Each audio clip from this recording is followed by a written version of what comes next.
Hello students. व्यावसायिक सांख्यिकी की इस कक्षा में हम बात करेंगे सांख्यिकी की परिसीमाओं की, लिमिटेशंस ऑफ स्टैटिस्टिक्स। पिछली कक्षाओं में मैंने आपको सांख्यिकी के परिभाषाओं से परिचित करवाया था। उसके बाद सांख्यिकी की जो क्रियाएं हैं, फंक्शंस है, उसके बारे में हमने बात करी थी। फिर हमने बात करी थी सांख्यिकी के उद्देश्यों के बारे में। उसके बाद हमने बात करी थी सांख्यिकी के जो महत्व के बारे में। और आज हम बात करेंगे सांख्यिकी की परिसीमाएं। एक महत्वपूर्ण विज्ञान होते हुए भी सांख्यिकी की कुछ सीमाएं हैं। संकलित समंगों का विश्लेषण व निर्वचन करते समय उन सीमाओं का भी हमें ध्यान रखना चाहिए, ताकि हमारे जो परिणाम हैं, जो निष्कर्ष है, वो भ्रमात्मक ना हो। सांख्यिकी को अनुसंधान का एक अत्यंत मूल्यवान साधन समझना चाहिए, परंतु इसकी कुछ गंभीर सीमाएं हैं जिन्हें दूर किया जाना संभव नहीं है। इसीलिए इन पर हमें सावधानी से विचार करना चाहिए। जो पहली सीमा है वह है कि सांख्यिकी केवल संख्यात्मक तथ्यों का ही अध्ययन करती है, गुणात्मक तथ्यों का नहीं। केवल उन्हीं समस्याओं का सांख्यिकी के अंतर्गत अध्ययन किया जाता है जिनकी संख्याओं के रूप में व्यक्त किया जा सके, जैसे आयु, ऊंचाई, उत्पादन, मूल्य, मजदूरी। गुणात्मक स्वरूप में प्रकट किए जाने वाले तथ्य जैसे स्वास्थ्य, बौद्धिक स्तर, गरीबी आदि का प्रत्यक्ष रूप से सांख्यिकीय विश्लेषण नहीं किया जा सकता। अतः इन समस्याओं के अध्ययन में सांख्यिकीय विधि को केवल सहायक नीति के रूप में प्रयोग किया जा सकता है। जैसे विद्यार्थियों के बौद्धिक स्तर का अनुमान परीक्षा के प्राप्तांकों के आधार पर लगाया जा सकता है।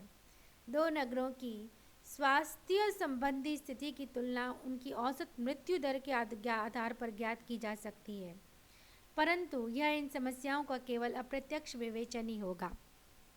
दूसरा, सांख्यिकी समूहों का अध्ययन करती है, व्यक्तिगत इकाइयों को महत्व नहीं देती है। सांख्यिकी में संख्यात्मक तथ्यों की सामूहिक विशेषताओं का निवेचन किया जाता है। किसी देश की औसत प्रति व्यक्ति आय, उस देश के निवासियों की आय के समंकों के जोड़ को उनकी संख्या के भाग देने पर ज्ञात की जाती है, परंतु यह औसत आय केवल सामूहिक विशेषताओं पर ही प्रकाश डालती है। इससे अलग अलग व्यक्तियों जैसे निर्धन या भिखारी और करोड़पति आदि की व्यक्तिगत आय का आभास नहीं मिलता। इसी प्रकार औसत वस्त्र उपयोग की मात्रा से किसी निर्धन व्यक्ति द्वारा अनुभव की जाने वाली वस्त्र की कमी का अनुमान नहीं लगाया जा सकता। अतः सांख्यिकीय निष्कर्ष व्यक्तिगत इकाइयों पर लागू न होकर इकाइयों के समूह पर औसत रूप से लागू होते हैं। सांख्यिकीय रीति किसी समस्या के अध्ययन की एकमात्र रीति नहीं है। यह नहीं मान लेना चाहिए कि सांख्यिकीय रीति ही अनुसंधान कार्य में प्रयोग की जाने वाली एकमात्र रीति है। ना ही इस रीति को प्रत्येक प्रकार की समस्याओं का सर्वोत्तम हल समझना चाहिए।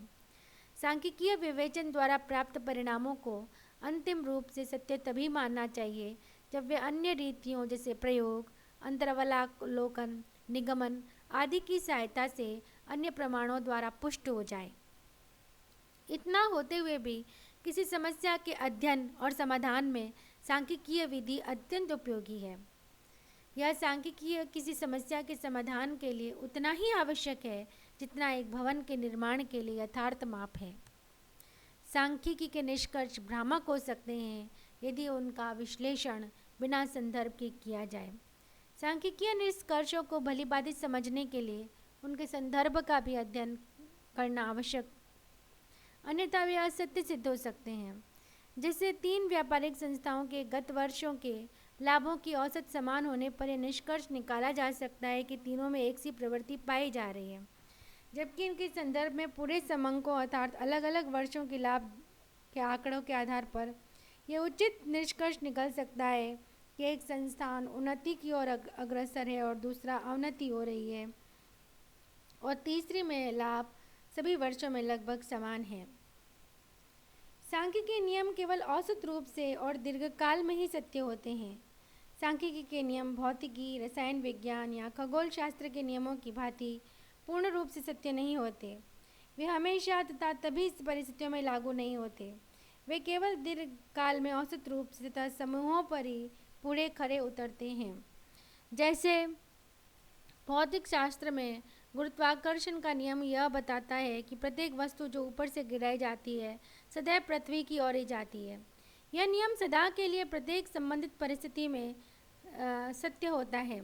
इस प्रकार रसायन विज्ञान में यह नियम है कि सोडियम के टुकड़ों को पानी में डालने से उसमें आग लग जाती है। इसी नियम सोडियम के प्रत्येक टुकड़े पर लागू होता है। चिकित्सा शास्त्र के अनुसार किसी मनुष्य को एनाफ्लीज मच्छर के काटे बिना मलेरिया नहीं हो सकता, परंतु ये पूर्ण रूप से यथार्थ है। परंतु सांख्यिकी में जो प्रायिकता सिद्धांत है इतना दृढ़, पूर्ण और सत्य नहीं है। इस सिद्धांत के अनुसार यदि हम वह सिक्का उछालें तो आधी बार चित्त गिरेगा और आधी बार पट, अर्थात चित्त या पट गिरने की संभावना आधी है। परंतु यह तभी सच है जब सिक्का अधिकाधिक बार उछाला जाए। 10 बार उछालने पर हो सकता है कि वह 7 बार चित्त गिरे और 3 बार पट, परंतु 10,000 बार उछालने जाने पर चित्त और पट की संख्या लगभग आधी अर्थात 5,000 के आसपास होने की संभावना होती है। तो इस प्रकार उछालों को संख्या बढ़ने के साथ साथ संभावना आधी के निकट होती जाती है। अतः यह स्पष्ट है कि सांख्यिकी नियम दीर्घकाल में अधिक संख्याओं पर तथा औसत रूप से ही सत्य होते हैं। समंकों में एक रूपता तथा सजातीयता होनी चाहिए। समंकों की आपस में तुलना करने के लिए आवश्यक है कि वे एक रूप और सजातीय हो। भिन्न भिन्न प्रकार के समंकों तथा विभिन्न तथ्यों से संबंधित समंकों की तुलना नहीं की जा सकती। सांख्यिकी का उचित प्रयोग केवल विशेषज्ञ ही कर सकते हैं। केवल उन व्यक्तियों द्वारा ही समंकों का उचित रूप से संकलन, विश्लेषण व निर्वचन किया जा सकता है जो सांख्यिकी रीतियों का विशेष ज्ञान रखते हैं। अयोग्य और अनभिज्ञ व्यक्ति प्राप्त समंकों से या तो कोई निष्कर्ष नहीं निकाल सकते या बिल्कुल गलत और भ्रमपूर्ण परिणाम निकालेंगे। अयोग्य व्यक्ति के हाथ में सांख्यिकीय रीतियाँ बहुत खतरनाक औजार है। जिस प्रकार एक अयोग्य चिकित्सक के हाथ में दवा जहर का काम कर सकती है, उसी प्रकार एक अयोग्य समंकों का दुरुपयोग करके गलत परिणाम निकाल सकता है। समंक केवल एक आवश्यक किंतु अपूर्ण औजार प्रदान करते हैं और उन लोगों के हाथों में खतरनाक है जो उनकी विधि और कमियों से परिचित नहीं हैं। इसीलिए हम कह सकते हैं कि समंकों के प्रति अविश्वास रहता है और अविश्वास का जो कारण है वो है सामान्य व्यक्तियों की अज्ञानता, सांख्यिकी की सीमाओं की उपेक्षा, विशेष ज्ञान का अभाव, समंकों की शुद्धता से पहचान न होना, समंकों का दुरुपयोग और इत्यादि। इसीलिए हमें इन अविश्वासों को दूर करना चाहिए। जैसे सांख्यिकी की सीमाओं को ध्यान में रखना चाहिए, हमें विवेकपूर्ण प्रयोग करना चाहिए समंकों का, हमें आत्मसंयम रखना चाहिए। उसके बाद हमें स्पष्ट व स्वतंत्र विचार विमर्श करना चाहिए और अन्य सावधानियां भी रखनी चाहिए कि समंक उचित रीति द्वारा उचित साधनों से निष्पक्षतापूर्वक एकत्रित किए गए हैं या नहीं, प्रस्तुत समस्या के लिए पर्याप्त एवं उद्देश्यानुकूल है या नहीं, उनका विश्लेषण व निर्वचन सांख्यिक ने निपुणता, अनुभव व निष्पक्ष भावना से किया है अथवा नहीं। इस प्रकार समंकों के दुरुपयोग से बचने के लिए लगातार सतर्कता एवं सावधानी अपेक्षित है। इसीलिए हमें समंकों का सावधानीपूर्वक प्रयोग करना चाहिए क्योंकि इसके दुरुपयोग भी हो सकते हैं। इसीलिए अधिकतर समंकों का दुरुपयोग होता है क्योंकि हम उसकी अनुपयुक्त तुलना करने लग जाते हैं, उसकी अस्पष्ट परिभाषाएं देने लग जाते हैं, हम प्रतिशतों का गलत प्रयोग करने लग जाते हैं, हम सांख्यिकी विधियों का अनुचित प्रयोग करने लग जाते हैं। कई बार ये प्रतिनिधित्व नहीं करते संख्याओं का, पर्याप्त सामग्री नहीं होती, भ्रांतिपूर्ण आगमन व निगमन, भ्रामक कथन, तकनीकी तथा गणना संबंधी त्रुटियां उत्पन्न हो जाती है।